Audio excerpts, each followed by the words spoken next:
from the National News Studio, Sri Lanka.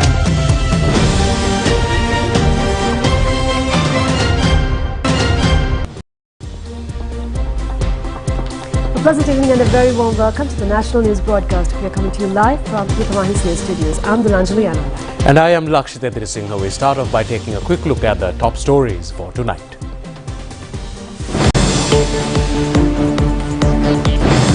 President says the new economic program to steer the country towards development will begin on the 1st of January. Minister Bandula Gunawardena says that the government will provide concessions to the public as soon as possible. State Minister Shehan Semasinghe rejects the Verite research report. Prices of tile and sanitary ware reduced. Israel launched a severe attack on southern Gaza.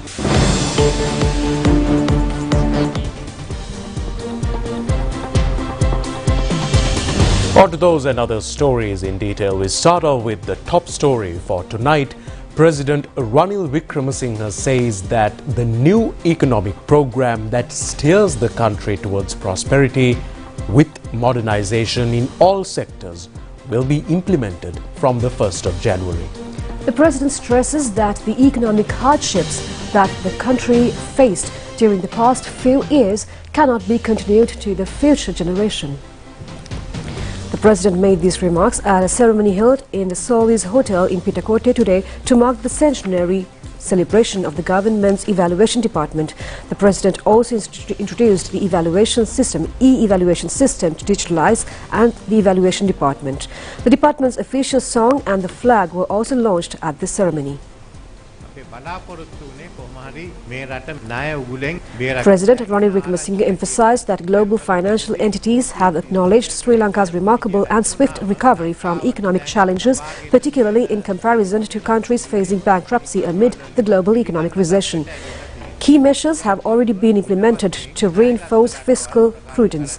The central bank has ceased the practice of printing money, and loans from state banks earmarked for development have been halted. President Wickremesinghe emphasized that adherence to these conditions is indispensable for fostering economic growth. The president emphasized the crucial need for financial discipline, steering the effective management of the economy in alignment with disciplined financial practices will pave the way for providing greater relief to the citizens in the future. He cautioned against the implementation of conventional economic strategies, emphasizing that without adopting innovative approaches, the risk of the recurrent economic crisis looms over the nation within the next decade.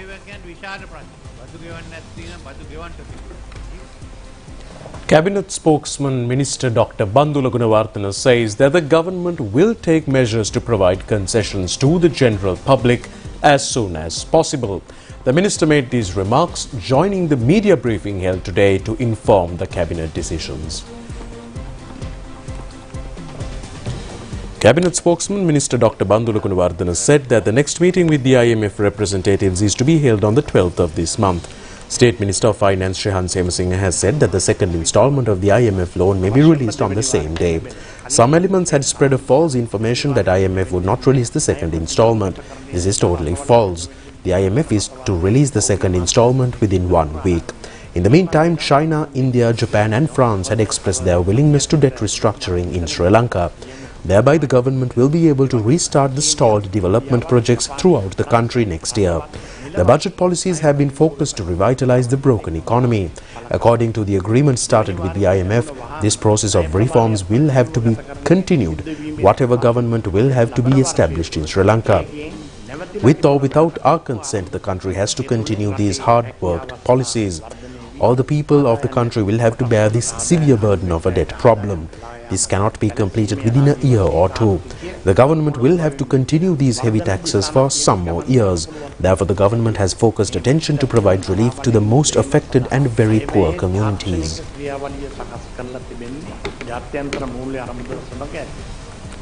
State Minister of Finance Shehan Semasinghe says that the government rejects the recent research report issued by the Verite Research Institute.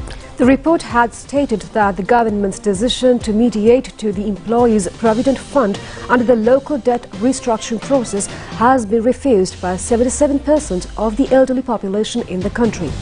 Majority of elders think that the government decision is not fair. The State Minister says that these research institutes have become tools for some political elements. State Minister of Finance Shehan Simhasinghe said that the statement that 77% of elderly population is against the government decision is not true. Therefore, the government totally rejects this idea. If not for the local debt optimization, we would not be able to carry out foreign debt restructuring. Unless the foreign debt restructuring is implemented, there would be more serious economic crisis in Sri Lanka. Therefore, the government requests such research bodies to work in a more responsible manner in releasing such data. Issuing such false information may cause negative impact for the trust placed by the people over the country's economy. The Tile and Sanitary Ware Importers Association says that the price of tiles at the market is decreasing following the lifting of the import ban. At a press briefing held yesterday, Secretary to the association Samendra Gunasekara says that due to the decrease of prices, demand for purchasing tiles has increased. Secretary to the Tiles and Sanitary Ware Importers Association Samendra Gunasekara said that import of tiles and sanitary ware has been suspended for about 3.5 years. The import restrictions were lifted last month, giving permission to import them again by the government. The association thanks the President and the government for this timely decision taken. Mr. Samendra Gunasekara further said that decrease of the prices of tiles and sanitary ware will help to enhance the construction sector. Now, today is the 13th day of the Budget Committee staged debate. Votes of the Ministries of Tourism and Lands with the Sasana, Religious and Cultural Affairs were taken up for debate today. Minister Vidra Vikramanayake said that bundles of files have been accumulated in the ministry for about 2 years. This problem should not be continued. Therefore, our attention is to digitalize the activities of the ministry to enhance productivity. Although this ministry is about religious affairs, it is not totally free of frauds and corruption. In the meantime, Minister Harin Fernando expressed about the tourism sector development and enhancing the hospitality services for the tourists arriving in Sri Lanka. He made these remarks on the Parliament proceedings today. Actually, there was a 16% drop because of the minimum rate, but the revenue increased by 25%. So there was a give and take there why we had the minimum rate, but His Excellency the President wants it to be removed very soon. Until the market got settled is why we wanted the minimum rate, not to continue it for a longer term. Because we had a serious problem of staff, retaining staff. The staff who gets about 6 months service certificate, they just go abroad, and then to find again the staff was a bit of a challenge for us. So we had to keep their service charge, get their income, and the moratorium was coming to an end, so they had to start paying their loans. So those were the real factors that we listened to the Hotels Association, and we increased it, not because we wanted it, because of the Hotels Association, and that's only $100. And if you can't have a 5-star hotel and pay $100, because we should not compete ourselves with Bangkok, we should not compete ourselves with Malaysia, because the number of hotel rooms in Sri Lanka is quite limited. Honorable Minister, your point about the room rate being $100 is before taxes. So with the taxes and everything, it comes to about $162. Also, there is a different market for conventions, exhibitions that come. So we are killing a market. I agree. Maybe I don't have the numbers. I am not the minister, so I don't have the numbers as readily as you have it. So, but there is a problem, because $162. Now, if you take just outside Colombo, it's only to the municipality city limits. Colombo up to Colombo, whatever city limits. Just outside, it's not there. Even within the city limits in Colombo, the backpackers and only the star-rated ones are stuck with this. The others are still doing what they want. So there is a problem. But I'm glad if the President is looking at it. So there is no further debate on that. Thank you. No, so I think he actually got it right, but we had to listen to both sides of the stories. So DMCs would want it to be a normal, to play as the market progresses, but the hotels associations were actually finding it difficult, so we had to listen to both sides. But at the recently concluded the AGM, President was the chief guest, and he made a clear remark that he's looking at removing it and the market forces to keep running it. But we just wanted some stability for a short period of time, and as I'm saying again and again, Shangri-La is selling at 180. They don't have a problem with the occupancy. So hotels can sell the rate that they want. depending on how they market and their marketing strategies. Chief of Presidential Staff Sagala Ratnayaka instructed the relevant sectors to take measures immediately to control the dengue menace, which is rapidly spreading during this rainy season. It has been notified that spread of dengue mosquitoes has increased, especially in the premises of government institutions, boatyards, schools and other public places. Dengue වගකීම අපේ අරමුණයි. ජාතික රූපවාහිනිය සමග මෝටින් dengue නැති හෙටක්. A discussion with the National Dengue Control Unit was held yesterday at the Presidential Secretariat under the patronage of Sagala Ratnayaka and State Minister Dr. Sita Arabepola. It has been revealed that a number of dengue cases in the Colombo, Gampaha, Kandy and Jaffna districts has rapidly increased. Sagala Ratnayaka pointed out that measures should be taken immediately with the help of the members of the three armed forces to control the current situation. The Presidential Secretariat is to issue a letter with guidelines that should be taken to control the menace without delay. Sagala Ratnayaka also instructed the police and medical health divisions to jointly launch public awareness programs in this connection. Accordingly, the Dengue Control Unit will meet again on Monday to discuss the progress of this program. Secretary to the Ministry of Defence, retired General Kamal Gunaratne, Chief of Defence Staff General Shavendra Silva, Acting IGP Deshamandu Tennakon and officials of Health and Education Ministries and Colombo Municipality were present at this meeting.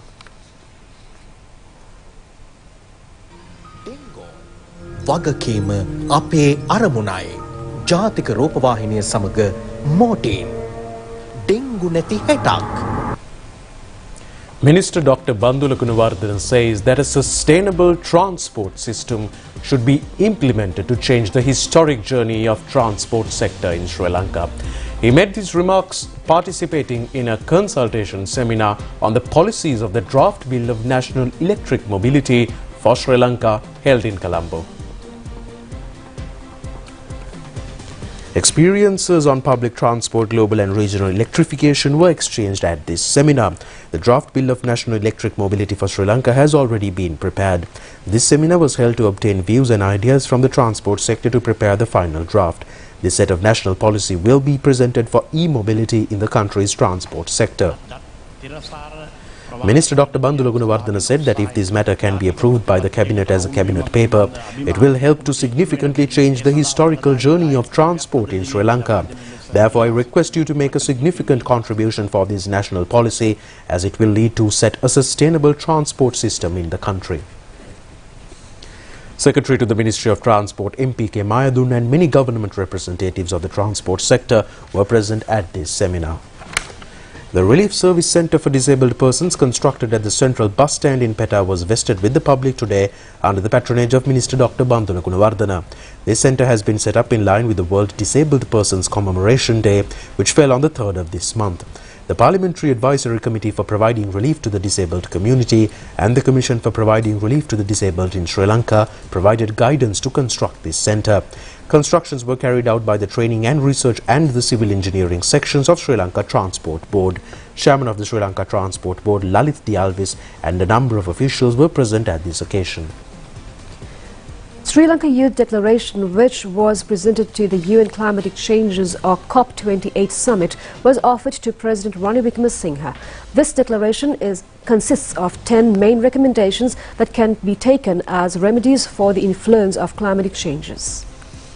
Chairman and Director General of the National Youth Services Council, Pasindu Gunaratne, handed over this declaration to the President at the Presidential Secretariat recently. The declaration has highlighted a number of actions to be taken with regard to environmental conservation and protection of biodiversity. It is also recommended to educate youth on climatic changes and to take prompt policy decisions with the participation of the youth community. This youth declaration was launched at the Sri Lanka Youth Programme held recently in Dubai with the sidelines of COP28 summit. President Ranil Wickremesinghe says that a state land will be granted to the Sri Lanka Law College to enhance facilities for the law students. The President made this comment at a discussion held in the parliamentary complex today. Highlighting the historical significance of Sri Lanka Law College, which is set to celebrate its 150th anniversary in 2024, President Ranil Wickremesinghe emphasized its noteworthy contribution, having produced 3 presidents.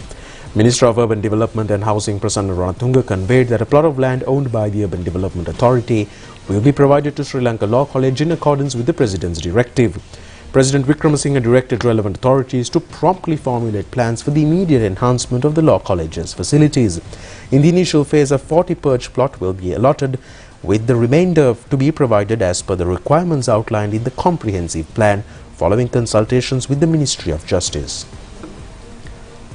Now, in the meantime, a group that has fraudulently collected money from the public in the guise of a non-governmental organization has been arrested in Monaragala. The Athimale and the Siemalandua police stations had made this raid under an information received.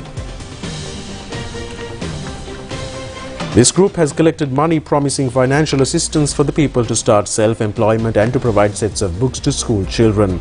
It has been revealed that a suspect arrested in Athimale had charged 600 rupees from a family to grant membership of an NGO. Police say that the group had collected a sum of nearly 150,000 rupees. Another woman arrested in Siemalandu area has collected over 70,000 rupees from the public. The police request the public to be on alert as such racketeers who collect money promising prisons or loans. Director of Registration, Accreditation and Quality Management at the Tertiary Education and Vocational Education Commission, Saman Rupasinghe, emphasized a unique opportunity has been instituted to facilitate professional education tailored to the demands of the job market for both individuals who have successfully passed the GCE ordinary level examinations and those who have not. Speaking on 101 Katha, program produced by the President's Media Division, he said that applicants can initiate the application process even prior to the release of examination results. Director of Registration, Accreditation and Quality Management at the Tertiary Education and Vocational Education Commission, Saman Rupasinghe, explained that this program spans 525 schools island-wide. All candidates who have participated in the GCE ordinary level examination are eligible to apply after the Vocational Training Institute issues the relevant newspaper advertisement.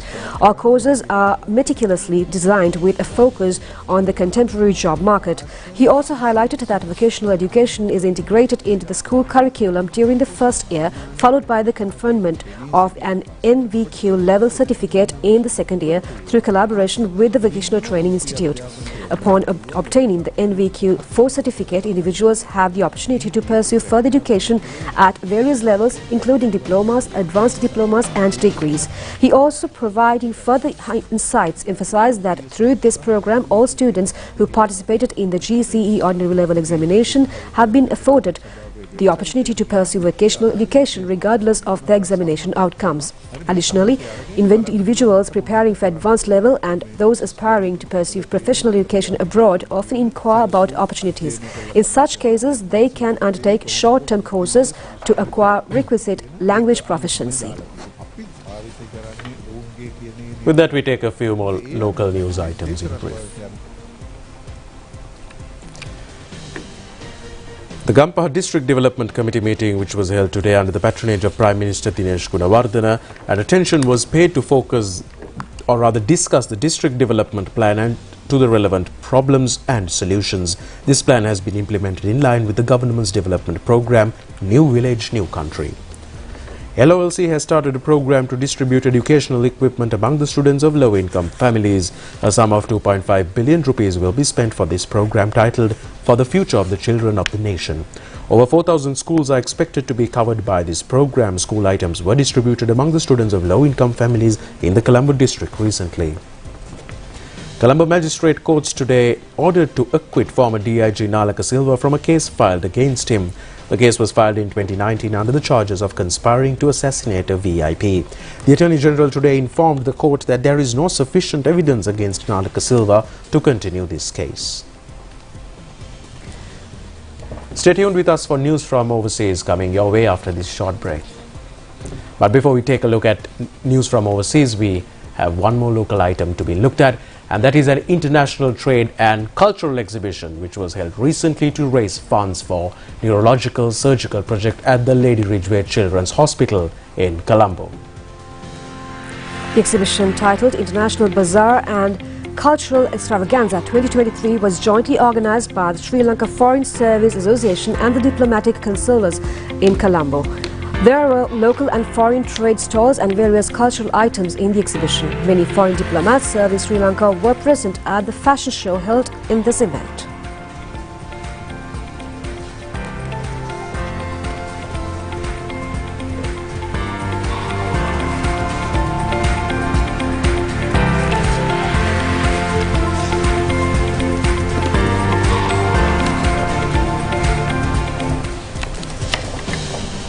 We'll be back with international news after this break. நான் bank போயிட்டு வரேன். இப்ப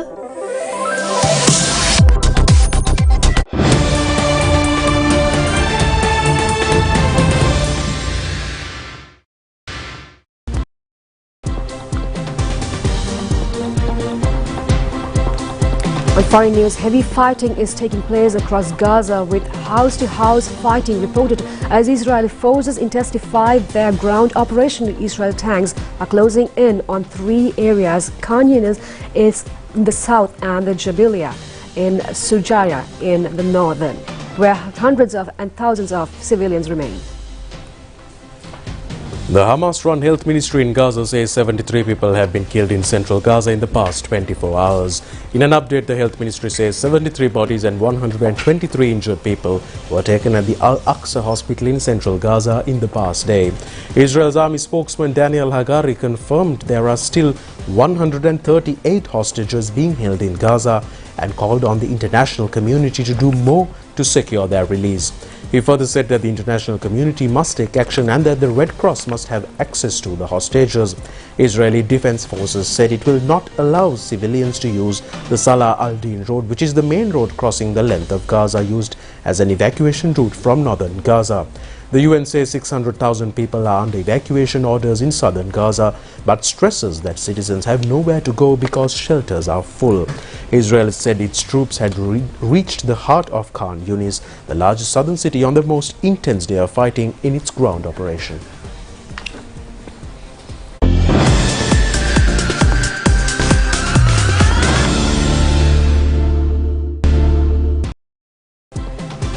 And the under-19 Sri Lankan cricket team left the country from the Katunayake Bandar Naik International Airport to Dubai for the Asia Cup cricket tournament.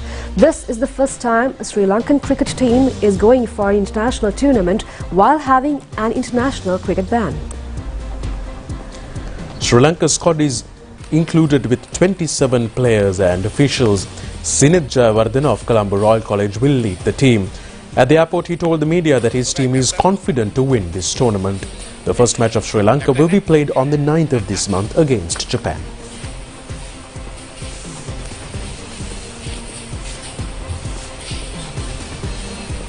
That's all the news we have for tonight. Join us tomorrow at the same time for the very latest on Channel Eye. I'm the Lanjali, Lakshita signing off. Good night. Good night.